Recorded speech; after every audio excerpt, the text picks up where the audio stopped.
Okay, we all set? Okay, go ahead, Blair. Like it. All right, everybody.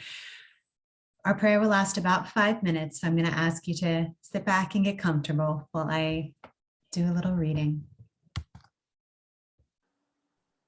Tonight's prayer is taken from Prayer for All Souls by Teresa Blumenstein with excerpts from Linda Hogan. We begin with a quote. I never learned the sunflower's golden language or the tongues of its citizens.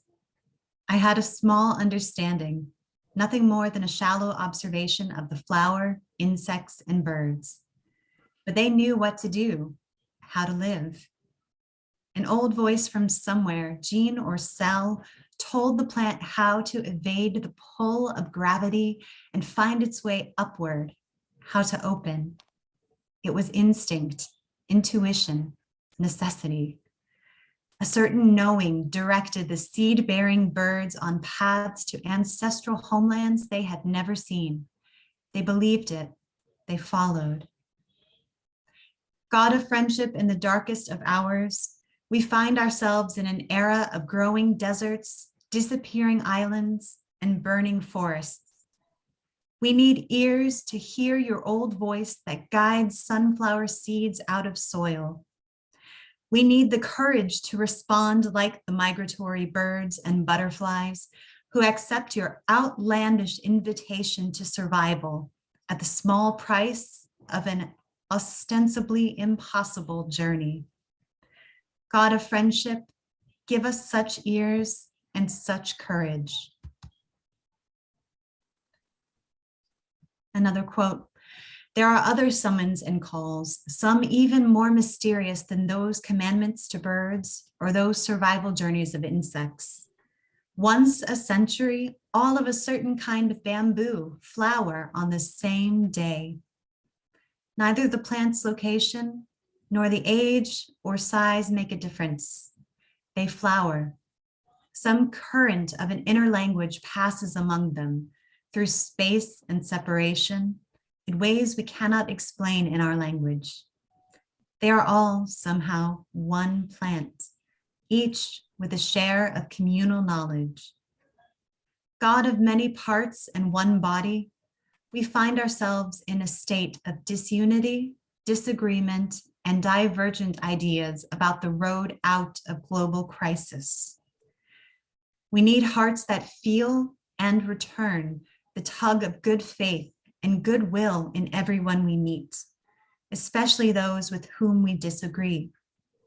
We need lungs that balance each exhalation of truth with an inhalation of fresh, challenging ideas. We each need a fistful of bamboo's communal knowledge to unfurl and pour ourselves out in unison for an idea whose time has come. God of many parts and one body, give us such hearts, such lungs, such a fistful of communal knowledge. John Hay in The Immortal Wilderness has written, there are occasions when you can hear the mysterious language of the earth in water or coming through the trees, emanating from the mosses, seeping through the undercurrents of the soil, but you have to be willing to wait and receive. Once in the redwood forest, I heard a beat, something like a drum or heart coming from the ground and trees and wind.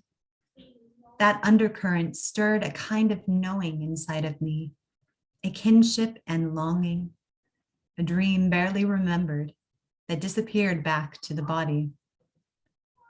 Another time, there was a booming voice of an ocean storm thundering from far out at sea, telling me about what lived in the distance, about the rough water that would arrive, wave after wave, revealing the disturbance at center. God of endless, unwavering rhythm, we find ourselves in an age of unprecedented disturbance in the seasonal patterns and growth cycles that birthed and oriented us to life on this planet. We need an appetite for sowing and reaping that follows the tempo of our earth community's regenerative symphony. We need feet that tread lightly as we relearn the dance of reciprocity that is emblazoned on our bones. God of rhythm, give us such an appetite and such feet.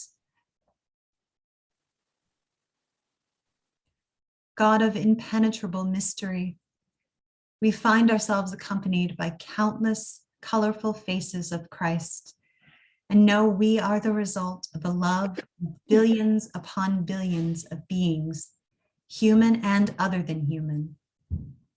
We need the inexhaustible wonder to perceive that through your design, miracles of creation are not just possible, but inevitable. We need the humility to recognize that we are not the end goal of creation or the weavers of life's brilliant web. We need the strength to grasp that our greatest role is not to be good children of your creative miracle, but to be good ancestors to the manifestations of that miracle who are yet to be. God of mystery and miracle, give us the wonder, humility, and strength to be good ancestors. Amen. Amen. Amen. Thank you, everyone, for praying along with me. I am now very happy to call Sister Carol DeAngelo to the Zoom stage to introduce tonight's speaker. Thank you, and thank you for that beautiful prayer, Claire. Thank you. So I'm very happy to welcome Carolyn Cromer to today's webinar and as our presenter. Carolyn has been with the Sisters of Charity of Nazareth as their Director of Ecological Sustainability for over 4 years. Her office is located at their mother house in Nazareth, Kentucky. She has master's degrees in ecology and forestry and has worked for 20 years in conservation. Before coming to the Sisters of Charity of Nazareth, Carolyn managed nature preserves, led an effort to improve an impaired watershed, and was a consultant for residential energy efficiency. Carolyn lives with Dean, her husband, and 2 sons, Boone, 8, and Charlie, 5. They grow some of their own food, have an electric car, and are trying to get solar paneling. Great examples of sustainable lifestyle. So Carolyn, you come to us today with a rich work and personal background and experiences. And I am especially intrigued with your degree in forestry, especially after reading Peter Wallenben's The Heartbeat of Trees. And too bad we won't have time just to talk about forests and watersheds, for I think knowing and experiencing more about forests, watersheds, and ecosystems, if we did this, we certainly would be in a better state to practice the third Laudato Si goal. So we are grateful that you are with us as we delve into and try to understand more deeply Laudato's call to ecological conversion and integral ecology through the lens of sustainable lifestyles.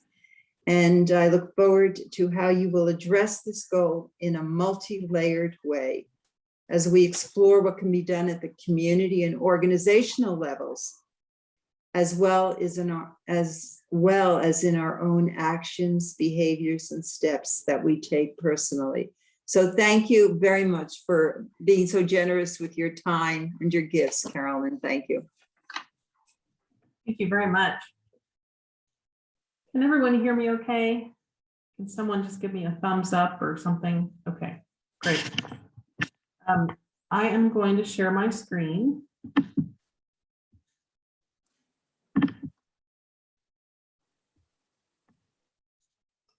Okay, people see that all right? Mm-hmm. Great, thank you. Well, good evening, everyone, or good morning. I'm not sure where people are watching from today. I'd like to thank the sponsors and the organizers for inviting me to speak today, especially Sister Carol and Father Terry. These talks have been so interesting and informative, and I hope I can offer the same today.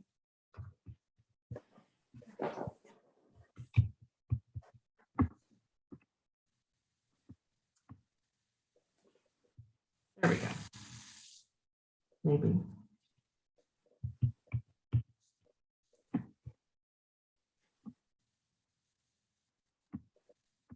Let me try that again. Hold on just a second.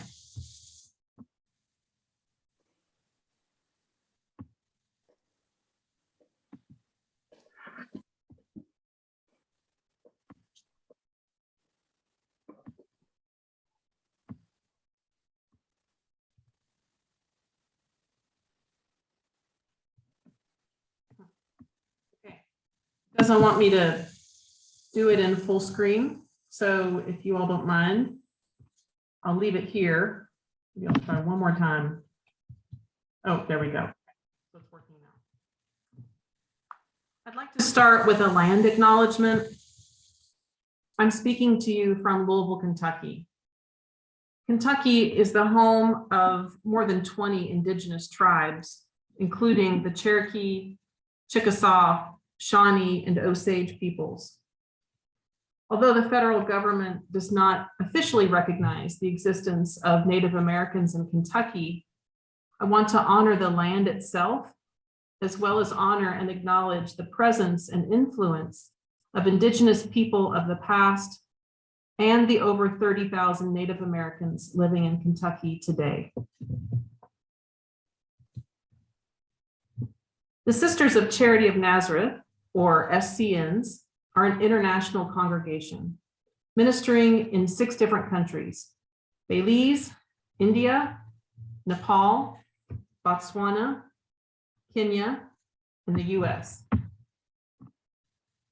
going to pull one in, and I'm going to see if I can let them in. I think they're in. Okay.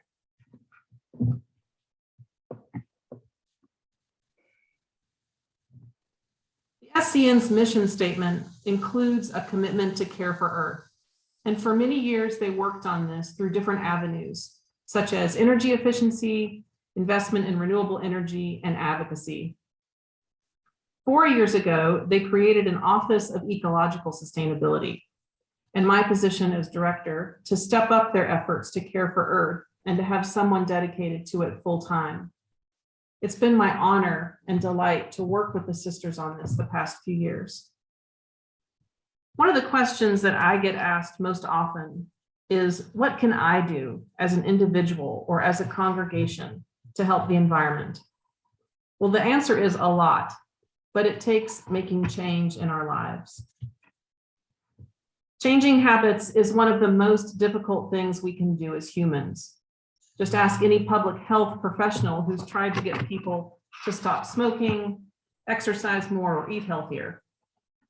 This is a picture of a cartoon, and the caption reads, "Nope, no New Year's resolutions for me this year. I'm still working on a backlog dating from '87.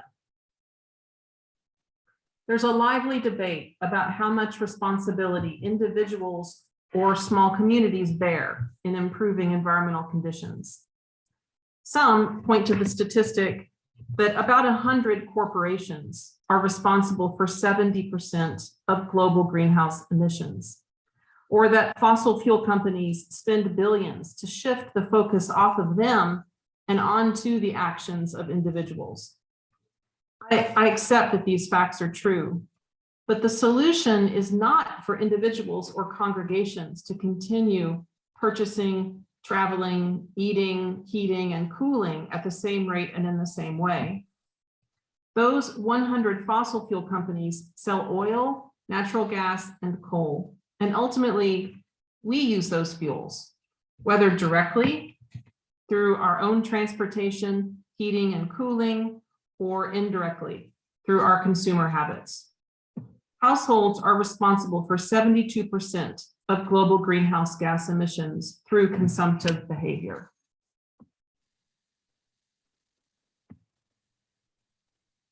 Letting a few more people in. The argument that individual choice does not make a difference completely bust when the pandemic showed us how powerful a collection of individual choice is. Global carbon dioxide emissions fell by 6.4% in 2020.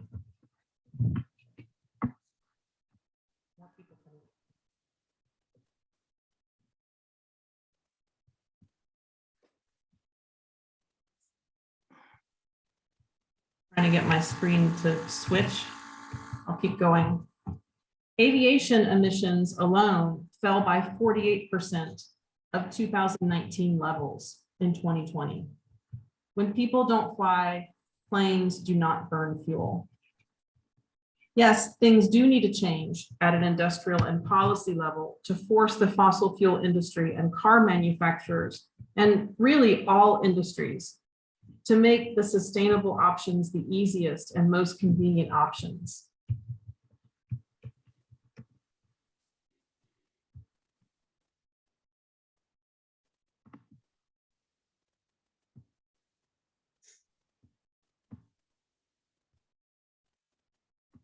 I'm just trying to get my screen to work. I appreciate your all's patience.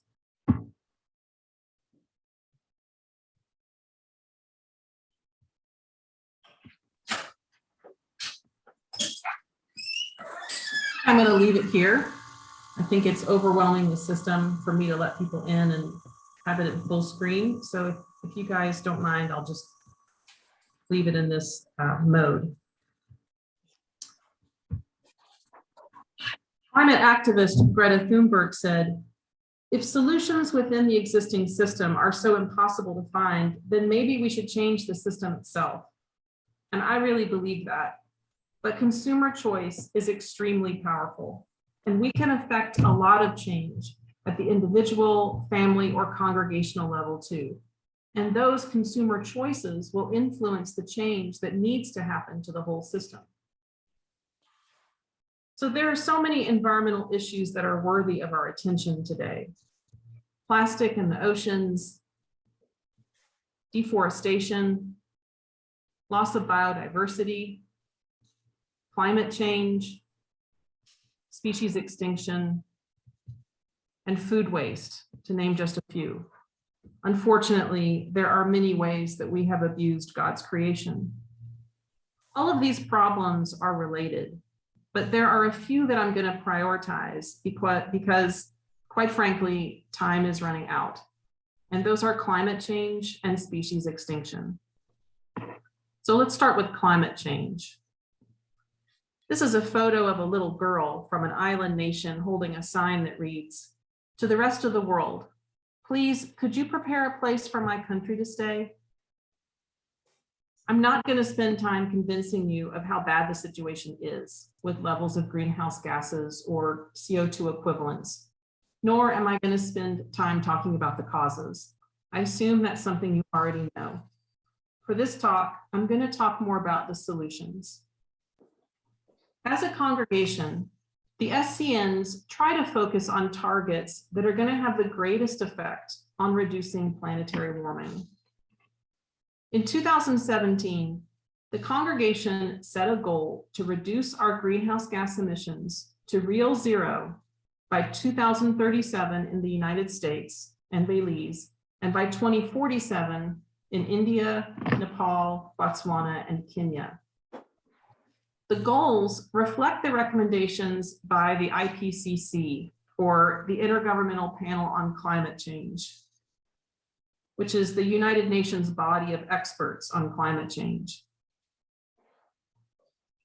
It also reflects the 1.5 degrees Celsius goal that was set by the Paris Climate Treaty.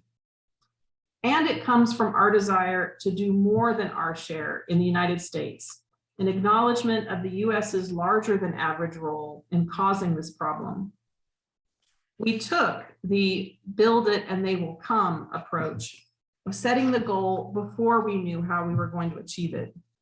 This was partly in anticipation that the goal would act as a driving force behind change within the congregation, and the knowledge that technology would change dramatically over the 20 and 30-year goal. So our strategy for achieving the goal would likely change over time. There are three primary reasons why individuals and congregations are responsible for emissions, or how they're responsible for emissions: agriculture, energy, and transportation.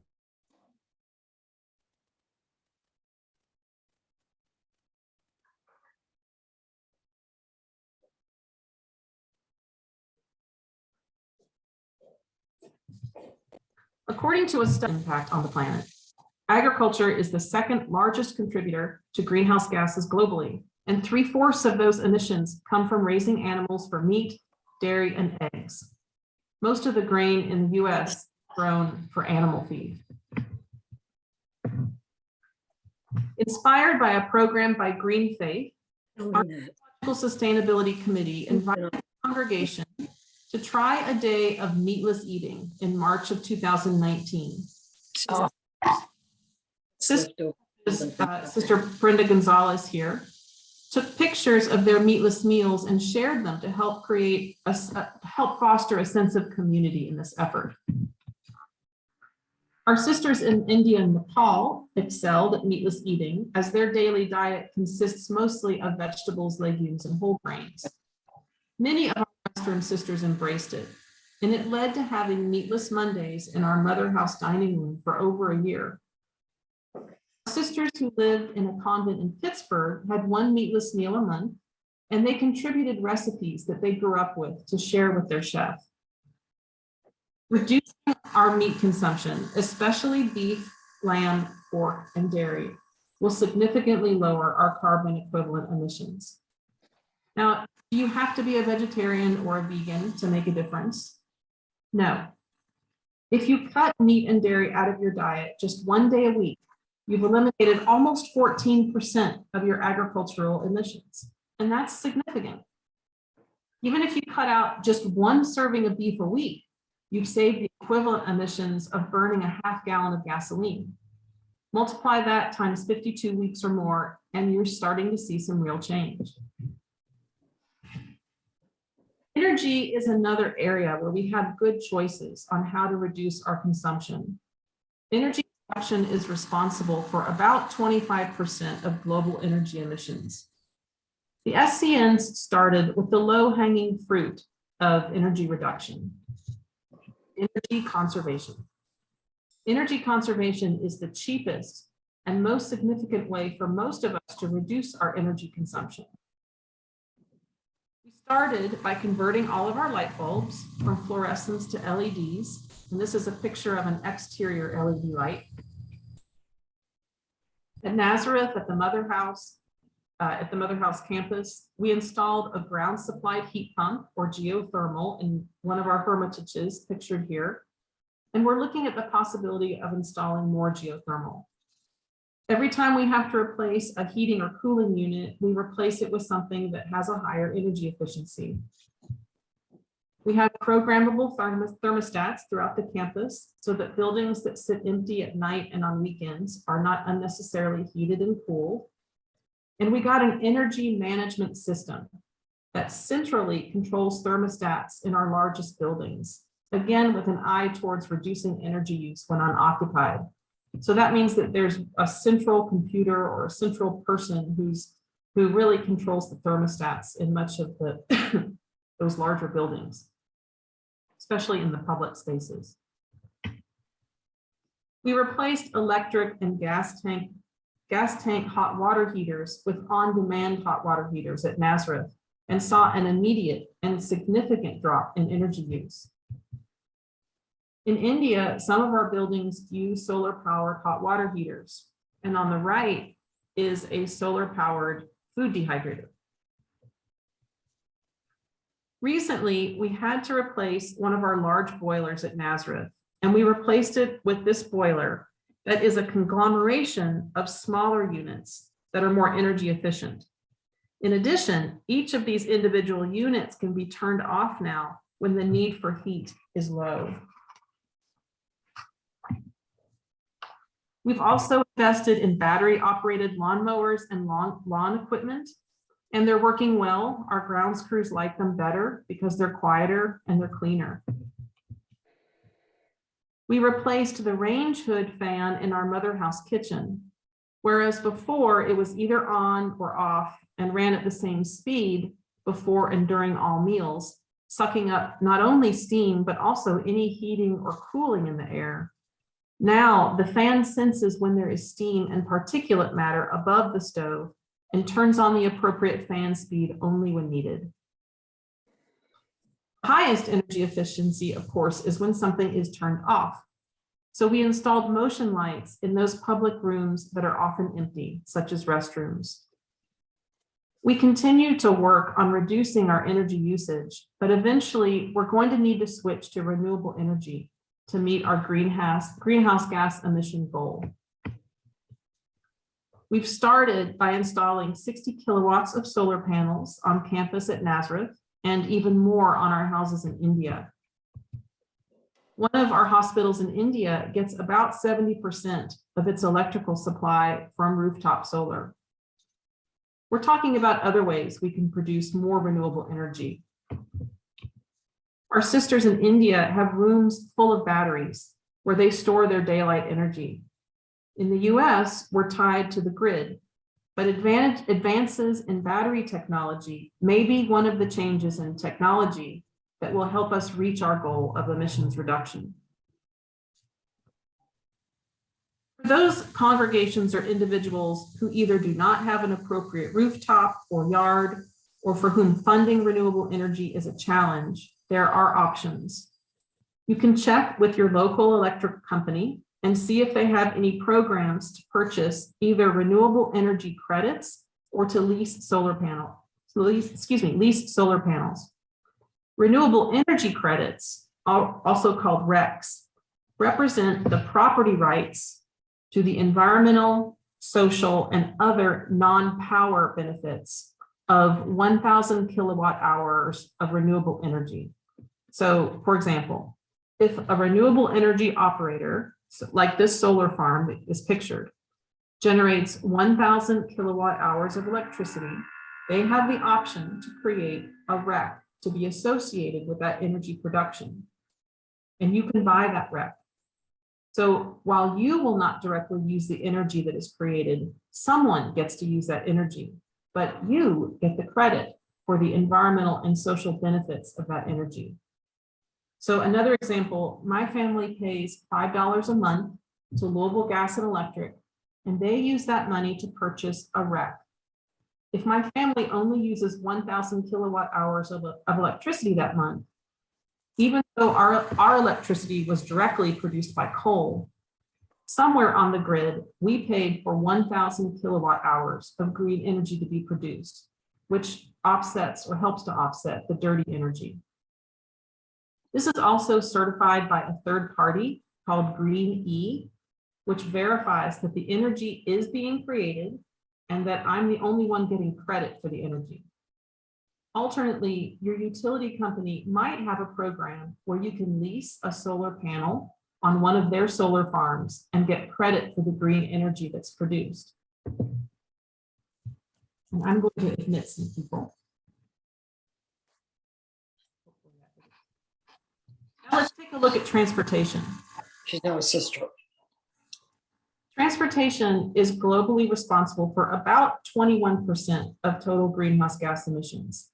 However, it too could be the largest source of an individual's greenhouse gas emissions.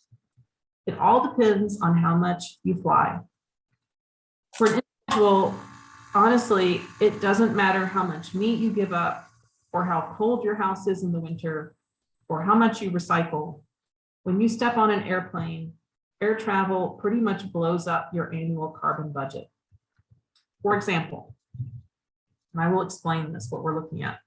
According to the air emissions calculator on the website Atmosphere, that's what we're looking at, the average emissions an individual is responsible for generating to fly from New York's LaGuardia Airport to Los Angeles is approximately 1.7 metric tons of carbon dioxide equivalents or greenhouse gas emissions. And that's more than half of a sustainable carbon budget for the year. So you can see at the top, this says I'm going from New York to Los Angeles. The flight class is economy. So I'm sitting in economy class. The flight type is scheduled as opposed to private.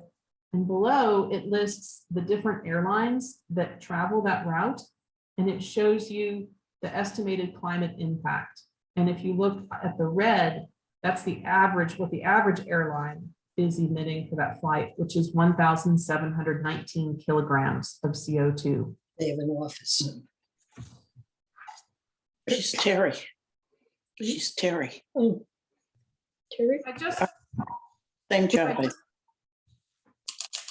If I just flew from Louisville to Denver, that would emit an average of 920 kilograms, or about 1/3 of my annual carbon budget. Any way you slice it, air travel is an extravagant choice. It's also a choice of the privileged, the global privileged. Most people in the world still cannot afford to travel by air. So what are our alternatives? Well, we've all learned during the pandemic that many of our gatherings can be done virtually.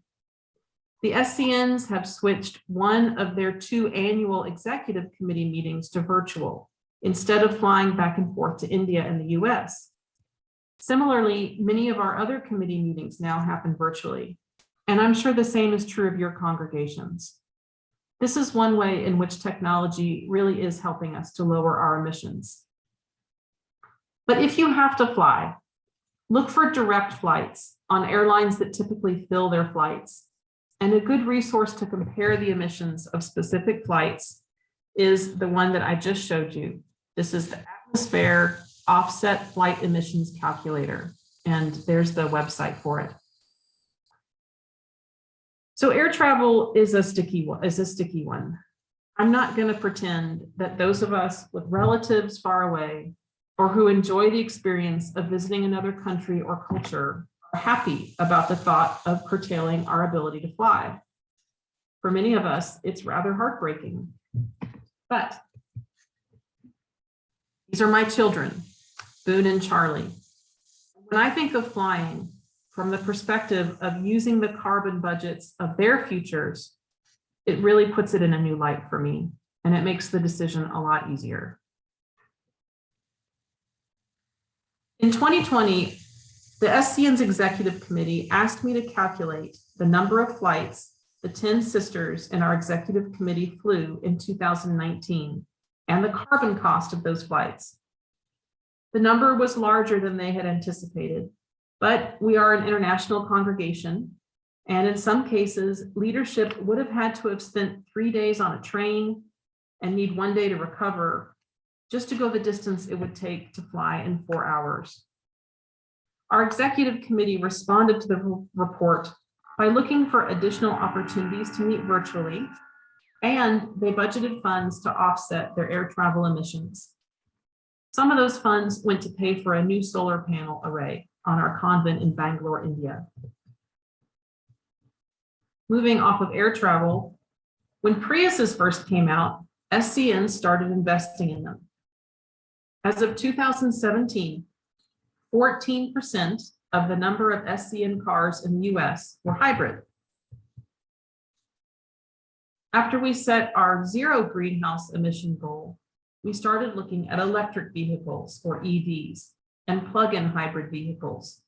As of 2020, 23% of our cars were either hybrid or EV, so that's up from 14%. Our sisters in India and Nepal do not use individual cars. Each house has a car, and the sisters either use public transportation, walk, or share the one car. So if you have to travel, look for options for train, bus, biking, or walking. And if you have to drive, look for people with whom to carpool and fill the car as much as possible, something that I'm sure you all are already doing. There are so many other causes of emissions or sources of emissions, such as deforestation, manufacturing, and petroleum-based fertilizers. Unfortunately, we don't have time to cover all of them. And I just threw a whole lot of information at you about greenhouse gas emissions, and I know it can be confusing. So here are some of the highlights on what you can do to decrease your greenhouse gas emissions. Eat a more plant-based diet. Cut back on the amount of meat and dairy, especially beef, lamb, and pork. When available, eat foods that are locally grown and in season. Look for ways to increase your energy conservation. Replace light bulbs with LEDs, replace appliances and heating and cooling systems with more energy efficient versions. Look for programs by your utility company to invest in renewable energy credits. This is one we all know. Lower your thermostat by 1 or 2 degrees in the winter and increase it 1 or 2 degrees in the summer. It really does make a difference. Install a programmable thermostat and use it. If your electricity comes primarily from fossil fuels, look into renewable energy options in your area. And there are some organizations that help to fund.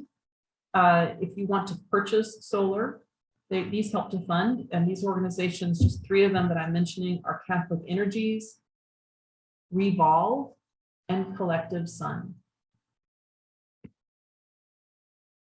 Look for other ways to reduce your energy use, such as wash your clothes in cold water and use a solar clothes dryer, also known as a clothesline. Reduce the number of flights you take a year. When you travel, look for ground options, such as bus, train, or carpooling. If you drive a car, replace your conventional gasoline-powered car with a hybrid or electric vehicle.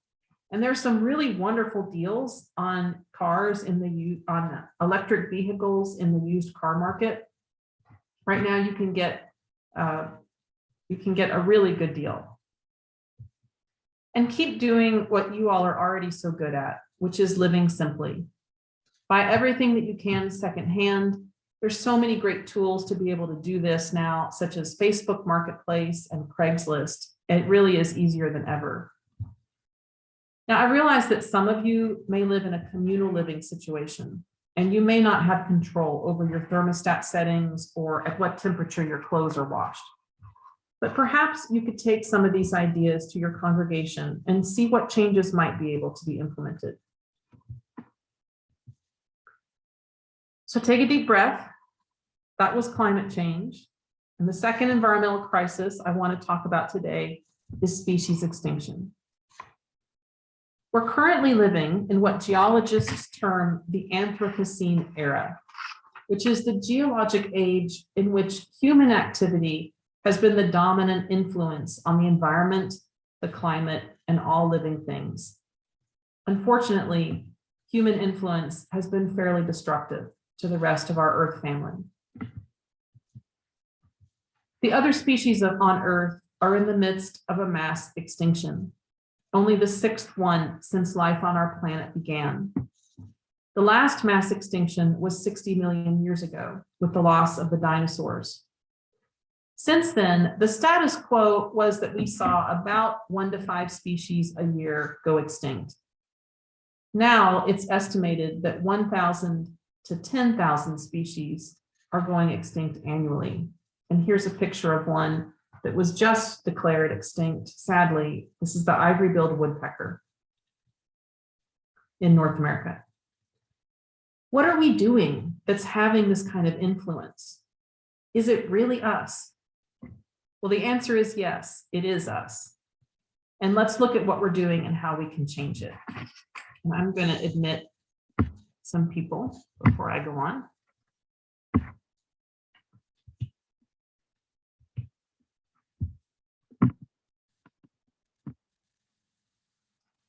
The leading cause of species extinction is loss of habitat. Humans have cut down forests, plowed prairies, drained swamps, concreted creeks, built over wetlands, pastured savannas, mined oceans, and polluted air. And I thought about this as Blair read her opening prayer, which mentioned some of this as well. We've called this progress, and indeed, it has helped our species to thrive. However, All of those ecosystems I just named are homes and food sources and essential to life for millions of other species. You might think, but I see trees and grass and flowers. We still have oceans and rivers, and mosquitoes still eat me alive in the summer. Well, that may be, but what you're not seeing is as many birds and bats to eat the mosquitoes. We have 30% less forested land in the US than we did before European settlers came. And those forests that we have left are not the diverse, mature forests that once were sustaining the broadest array of life. Yes, grass is alive and it's green, but in terms of the food and shelter it provides other species, we ecologists consider it a desert. There just isn't enough biodiversity or native plant species in a lawn to sustain more than a handful of species. And yes, we do have oceans, but they're polluted with plastic and are significantly warmer and more acidic than they were, making it difficult for life in them to thrive. Another leading cause of species extinction is overharvesting, taking more than what will allow populations to sustain themselves. Think about the passenger pigeon. Tens of millions were killed each year for meat until the last one died in 1914. Another example of overharvesting is overfishing. According to the United Nations, 1/3 of fisheries globally are currently pushed beyond sustainable limits. Just ask a fisherman or fisherwoman how large their catches are these days. A third leading cause of species extinction is invasive species. Plants such as bush honeysuckle and purple loosestrife. Insects such as the emerald ash borer and Asian longhorn beetle. Mollusks such as the zebra mussel and fish such as the common carp and walking catfish. All of these species living where they are out of their native habitat do not have the same kind of competition as they do in their native ecosystems, and they've gotten way out of control. Each of them has their own competitive advantage and way that they are crowding out or killing our native species. When they destroy our native species, they sabotage the complex web of interdependence that is ecosystems. I'm going to admit somebody else. Pope Francis speaks strongly in Laudato Si of the importance of respecting and protecting the lives of all species on Earth. As each year sees the disappearance of thousands of plant and animal species, which we will never know, which our children will never see, because they have been lost forever. The great majority become extinct for reasons related to human activity. Because of us, thousands of species will no longer give glory to God by their very existence, nor convey their message to us. We have no such right.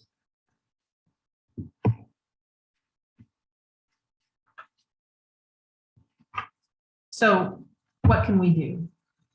Well, the SCNs have set a goal to manage our land in a way that improves wildlife habitat through planting native species and through ecological restoration.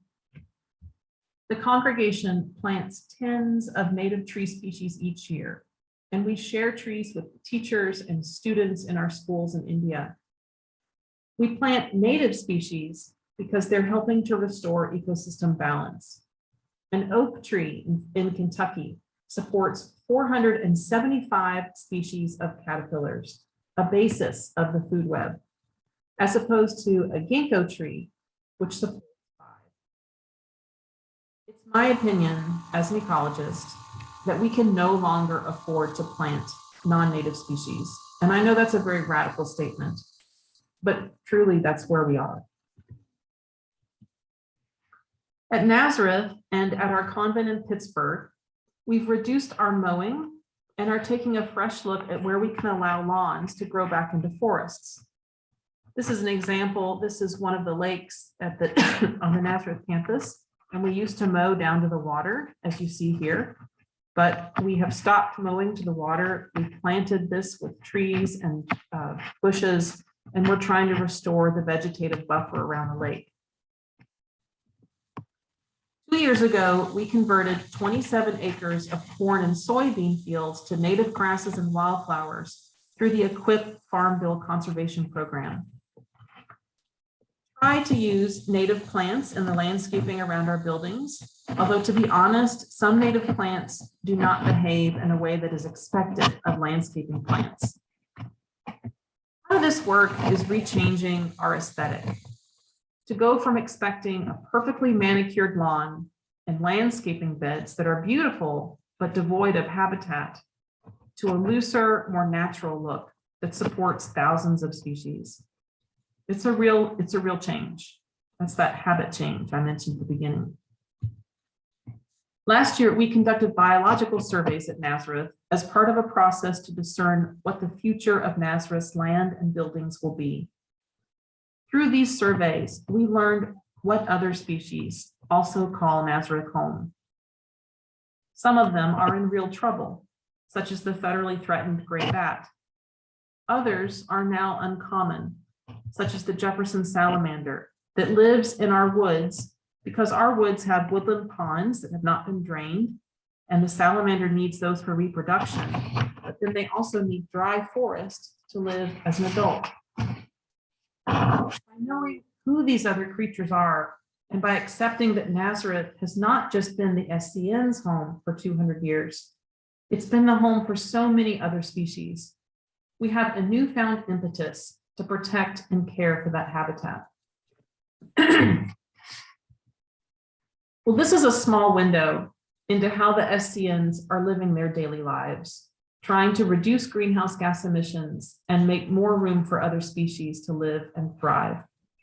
And there's so much more that I could have mentioned that we do, such as the Sisters advocacy work, fossil fuel divestment, environmental education in schools, gardening, water harvesting, and so much more. I wish we had more time.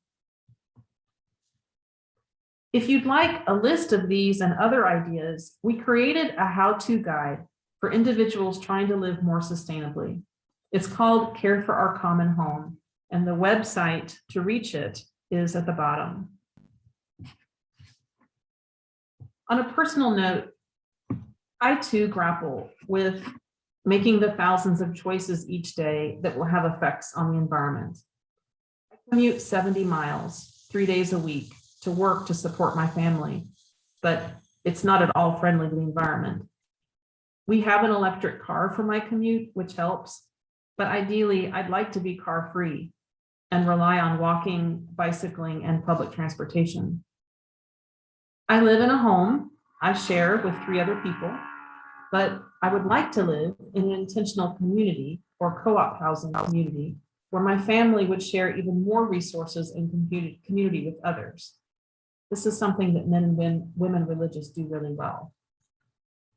I could give you a long list of things that I think my family and I could do better, but instead of using this time as the confessions of a guilt-stricken environmentalist, I'll tell you what I think we're doing well, and then maybe we can share with one another what you think you as an individual or as a congregation are doing in your daily lives that you think you're doing well. The biggest personal choice that my husband and I have made to help the environment was we have only one biological child. After taking a class on population and ecology in college, I committed to only birthing one child. The pregnancy and birth of my first child went very well. And after he was born, I was ready to do it again. And it was very tempting. But instead, we adopted our younger son. From a purely scientific point of view, human population levels put huge pressures on the planet's natural resources. My children, husband, and I wear mostly hand-me-down clothes and shoes, or we get them from thrift stores. We purchase any furniture or small appliances used from Facebook Marketplace or Craigslist. When we buy cars, we buy used cars. We grow as much of our food as we can. We have a vegetable garden each summer, and I've planted 6 fruit trees, blueberries, raspberries, blackberries, strawberries. I think that's it in our yard. The squirrels have eaten a lot of that fruit, unfortunately, but we've gotten some. The rule in our house in the winter is if you're cold, put on a sweater. If you're still cold, put on a coat. And if you're still cold, we'll probably turn the thermostat up a degree or 2. On hot summer nights, instead of air conditioning the whole house, we use Energy Star rated window air conditioners to cool just our bedrooms.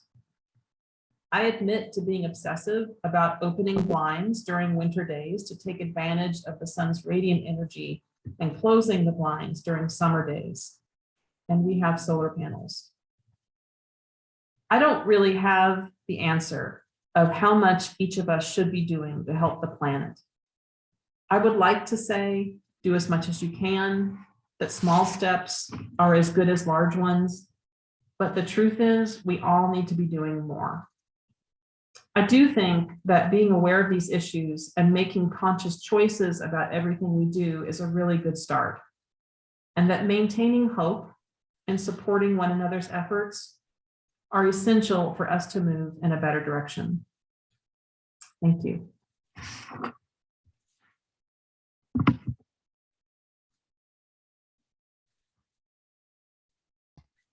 Thank you so much, Carolyn, for that fascinating presentation that called us toward personal transformation and communal transformation, even as we call on the larger decision makers or larger structures to change and bring about the systemic changes that we need. We are going to have a few minutes for discussion. The question that I'm going to pop into the chat, which is, what call did I hear that will move us further on the path of ecological conversion? But just before we move into our discussion section, I would like to invite us all into a moment of quiet reflection so that we can really hear that voice within calling us toward us, calling our attention toward a specific aspect of what was presented or something that we were reflecting on that we could bring back into our own lives and communities.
Thank you, everyone, for taking a moment to reflect. Once again, the question on the table, similar to the one that Carolyn called us into at the end of her presentation. So what call did I hear that will move us further on the path of ecological conversion? If you have any reflections you would like to share with the group, please unmute your microphone and share them now.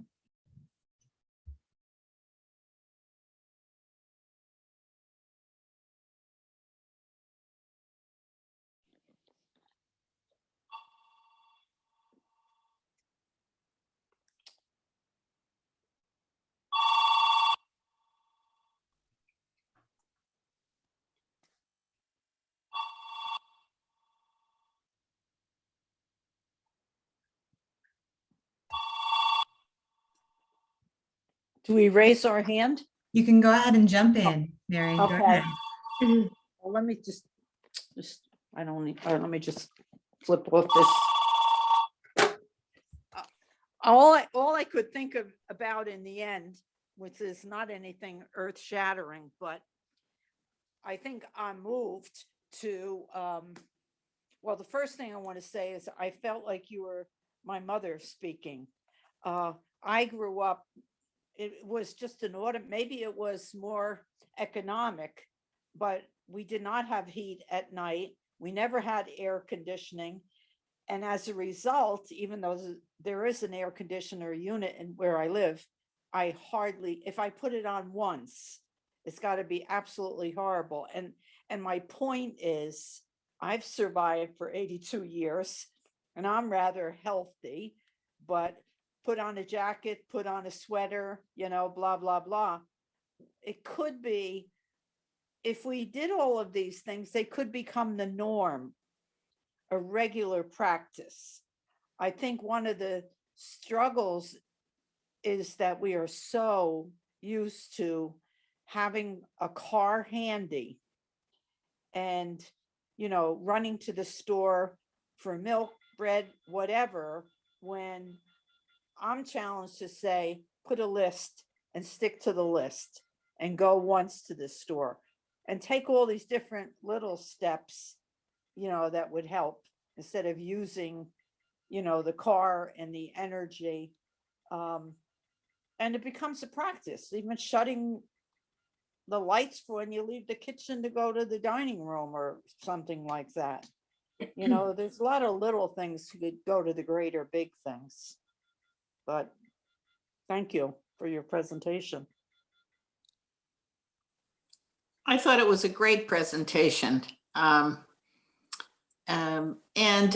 know, we know we need to be involved with advocacy, and Terry's been doing a lot of work, but I think the thing that really impacted me most was, how do I make decisions about how I live every day? Mhm. You know, just last night, you know, we're going to a meeting in New York.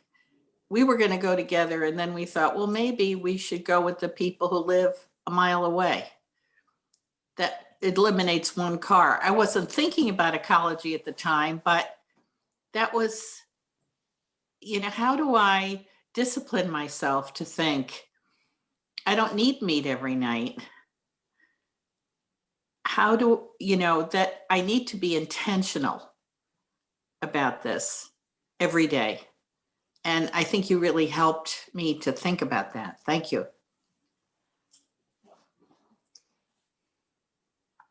So One of I'm the joining in from West Central Indiana, a few hours north of Louisville, on the land of unceded territory of the Wea or Miami tribe peoples.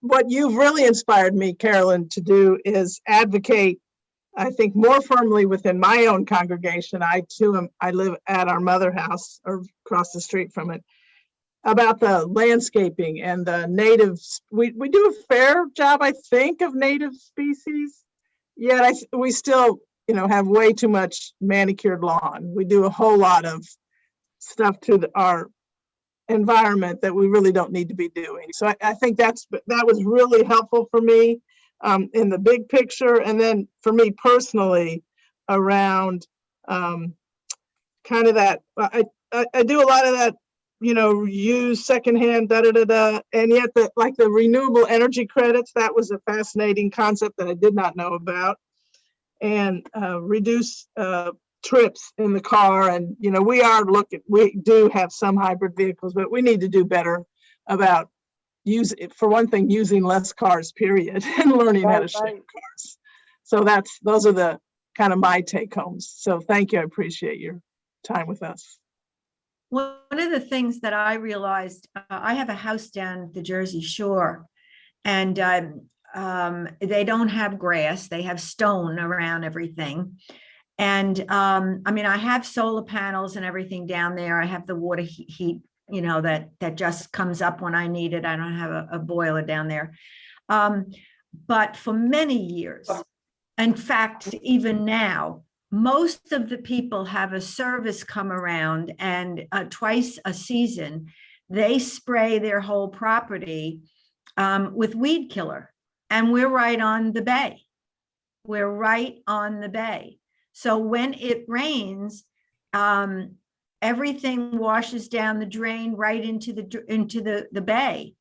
And I have not used any service for years. It isn't the easiest thing to maintain. I have a tremendous amount of weeds I have to pull. And I use all of the recipes they have for, for natural ways of doing that, which don't work exactly well, but I'm very dedicated to that because it makes no sense to me. If I had solar panels on my roof and I used, a weed killer on my grounds and have that, wash into the waters. We've had a lot of problems down there with the waters, and then they finally started coming back. And, that's an issue. And everybody that I talk to, I'll say, isn't there another thing that you can do? But until it's I guess it's outlawed somehow, I can't seem to make an inroad in getting people to change it. They just want the convenience of not having any weeds for the summer, and I wish I could let them grow and just let something live in it, but I can't do that to my neighbors either. So I just pull them, but that is a big problem down near the bay. Hello, I'd like to thank Carolyn too for a wonderful presentation. I'm Cynthia Perry from St. John, New Brunswick in Canada. And I'd like to say I'm pretty frugal and I'm already doing these things too. And I think the poor of everywhere are kind of ahead of the the bunch and have been doing these things for a long time. And we're back to rolling up our sleeves and that take charge attitude.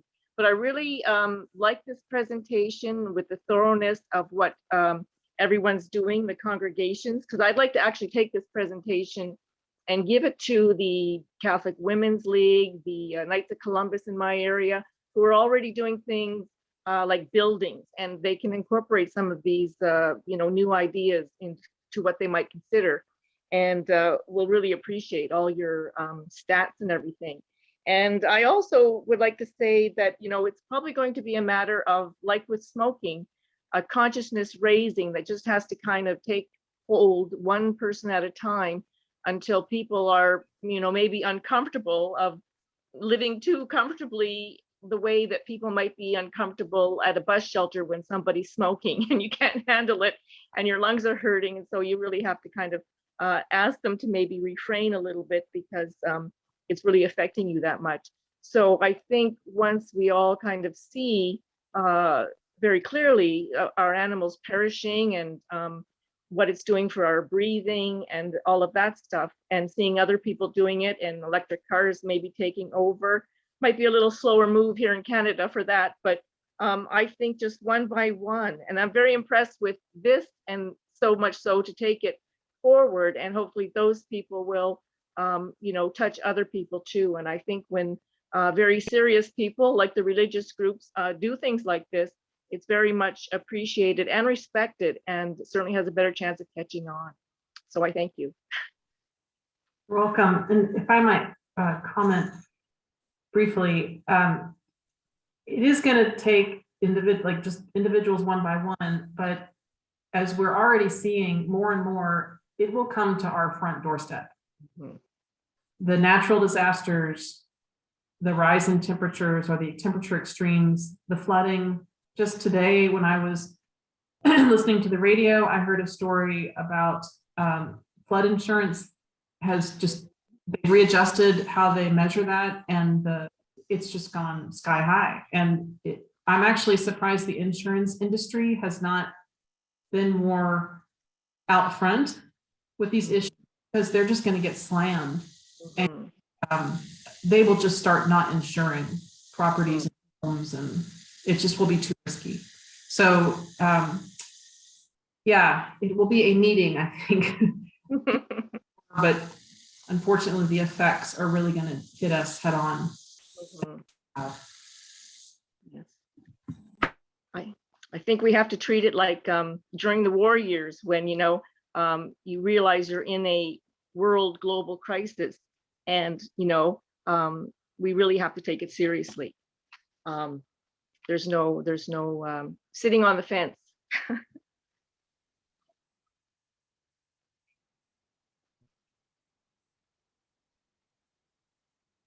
I guess I was surprised at the number of species lost annually. I mean, that is a lot, 1 to 10,000.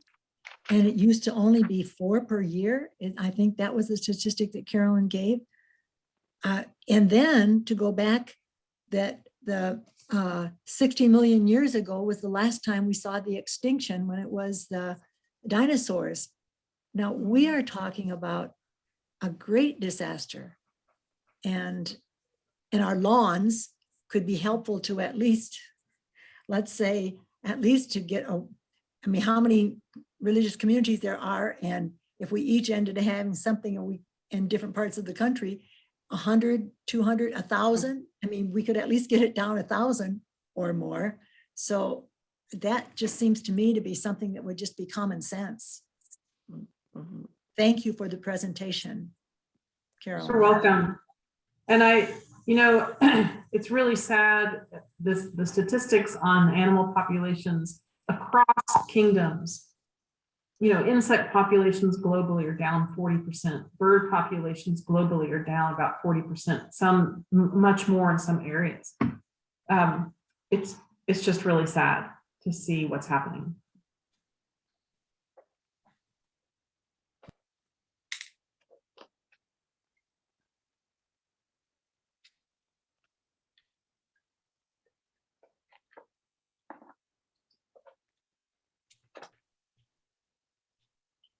Are there any questions that anyone has that I can try to answer?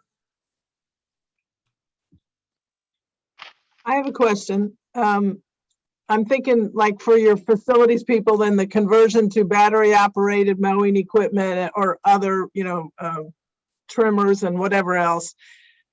Did you just fund that by a decision on the part of the congregation to just use the money that way? Or were you able to, like, find some grant resources or something to replace those gasoline powered tractors and mowers? So far, that's come out of our annual operating budget. Carolyn, is there any discussion? I mean, I really, the flying thing really got to me, and, because I love to travel. And so that really brought me up short. And we've been doing a lot of telehealth and telecommunication, and there's this dialogue about human interaction and how tele is affecting human interaction. Is there any discussion about that shift in order to support the ecological effort toward really changing human communication and human interaction? I don't know whether I'm saying that clearly enough, but. I'm sure, excuse me, I'm sure there is a discussion. I haven't been part of one nationally or globally, but certainly on a personal level, I mean, this can't take the place of us being in person and seeing one another and all the good things that come from being in person. I'm reading a book right now called Under the Sky We Make by Kimberly Nicholas. And actually, we're going to lead a discussion on this book in February, and I'm going to be sending information out on the Laudato Si Action Platform listserv, and we'll advertise at other places. But one of the things that Dr. Nicholas talks about is, she says, you don't have to fly halfway around the world to find that tropical beach that makes you happy. You can find happiness much closer to home. And she talks a lot about happiness and the scientific research behind what makes people happy. And of course, most of it is based on relationships. So take your family and go by car, a few hundred miles to a beach or however far it is, rather than flying that family, a great distance. It's just, it's a total shift in our mindsets. I love flying. I mean, I love international travel too. And it really is heartbreaking to me. But at the same time, we cannot keep living this way. We really, really can't. The planet simply can't sustain it. So we will have to change. And we might as well start thinking in that different way. Thank you very much. We have time for another comment or question, so make sure to jump in if you got burning desire to share with the group. Carolyn, what have the Nazareths done to tell this story, if anything? Because I mean, it's just stunning, the things that you've done.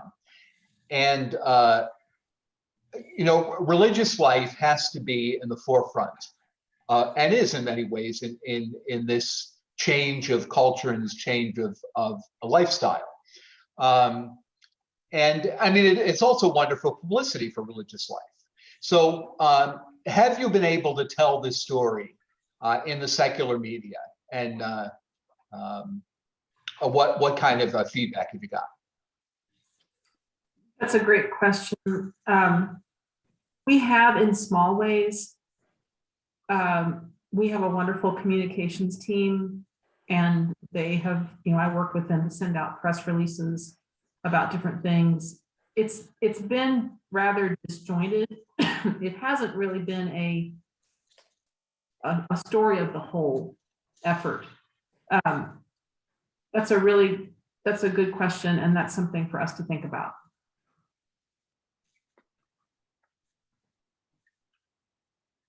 Well, I would like to one more time extend a big old digital Zoom-based round of applause to our speaker for these marvelous insights.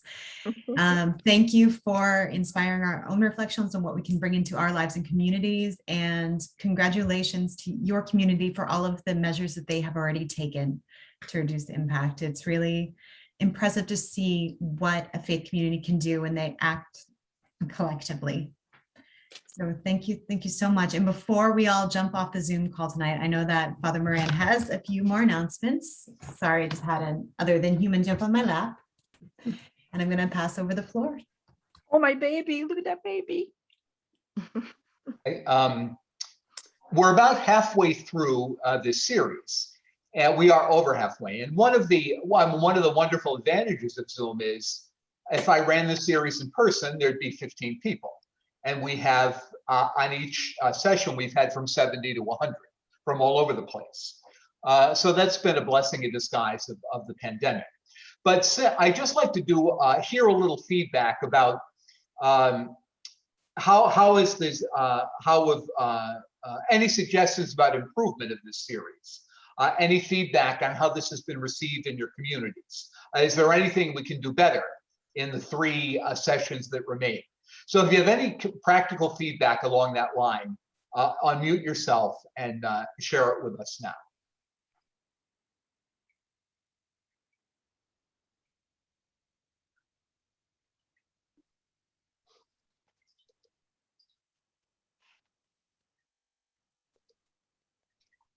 Everybody's 100% content. I thought Yeah, it was sure. really good, Terry. Yeah. Yeah, I mean, it was like, what could you say? The content was excellent. There was an opportunity for discussion. I think, you know, if we had more, you know, I don't know, maybe if I were deeper and more thoughtful, maybe we could push it a little more. I think it's very good. Me too. Thanks. Again, how do you find out? It says that, Terry, that you put it on YouTube. How do you find where it is on YouTube? Do you just put your name in and then the title of the session, or can you explain? If you that? put in the title of the session in the YouTube search, you'll find it. I always send around the link after when it's uploaded, usually the next day. But I send it around to these listservs that we've, the LCWR creation listserv and things like that. So if you're not on one of those, you may not get it. So anybody who wants, you can always email me, tmoran@scnj.org, and it's in the chat somewhere. And I'd be happy to send you both the link and Carolyn's PowerPoint if she'll share it. But if you put the name of the session into the YouTube search, it'll come up. Terry? And there are all these series thus far is up there on YouTube. Terry, Margaret this Louise? is Margaret Louise. For those who don't know me, I'm a daughter of Charity Province of the West. And I want to just give you feedback. I've only been able to sit directly on 2 of them, but I find that while they are filled with detail, it provides a general overview for me to take back to the community as we start to work on our Laudato Si Action platform. This is really very concrete. It gives us concrete activities and concrete knowledge to be able to move forward with. They may not all be applicable to what we can do, but it certainly stretches the minds of those who have not been in this subject before, so they can see what the opportunities are. So I think the broadness of it, but coming down to the concrete is very helpful. Thanks, Margaret Louise. And I have heard, for example, that a number of communities have played the YouTube videos have been watched a lot, like 300 times each one. And so I heard some other houses are playing them in the afternoon or in the morning, which is a better time for senior sisters than in the evening. So that's exactly what we hope for. So feel free to use these in any creative way that you can think about.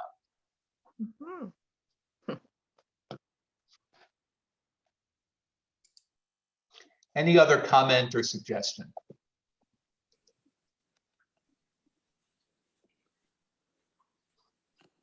Okay, then just one final announcement about the next session. We've been trying to do these on the first Monday of each month, but this year, the first Monday of January is the 3rd. And because New Year's Day is on a Saturday, a lot of places, including here, are giving that Monday as a free day. So we decided to switch the January presentation from January 3rd to the following Monday, January 10th. I know that's going to throw your calendar off. You've been depending on the consistency of the first Monday. Actually, I think people just notice when they get the flyer. So just so you can mark your calendar, the next session is going to be January 10th, which is also a Monday. And the theme is ecological education. And all of the sessions have been wonderful. The speakers have all been wonderful, but we have 2 particularly wonderful people, a father and daughter team. Bill Wiley Kellerman, who has spent his entire life, he's a Methodist minister, in community organizing and community education around ecology issues, particularly water issues in the city of Detroit, the very beleaguered city of Detroit. So looking at how popular education is a way of empowering people in poverty around ecological issues. So he'll be speaking, and also his daughter, Lydia Wiley Kellerman, who's editor of a marvelous book that I recommend to all of you called The Sandbox Revolution, Raising Kids for a Just World. And it's an anthology of all kinds of parents and educators talking about what's worked in terms of educating children for a more peaceful and just and green future. So even if you can't make the session, I encourage you to get that book, and because it's wonderful for any of you who are educators or families or just interested in the topic. Okay, so that's our next session, which will be wonderful, as all of them have been. Thank you for your faithfulness to the series. Again, I'm delighted with the turnout and the questions and the interest, and the way in which people and communities all over the country and in other countries are taking the call of Pope Francis very seriously. It's a great sign of hope to me, and I'm sure to all of us. So thanks to Blair for facilitating this evening. And thanks again to Caroline for that wonderful presentation. And to our cousins, the Sisters of Charity of Nazareth, for having such an ambitious goal in favor of. Yeah, good work, Nunnies. So good night, everyone, and thank you all. Right. Thank you. Thank you, everyone. Good night. Blair, I brought my baby up, but you didn't see her. I saw just a little.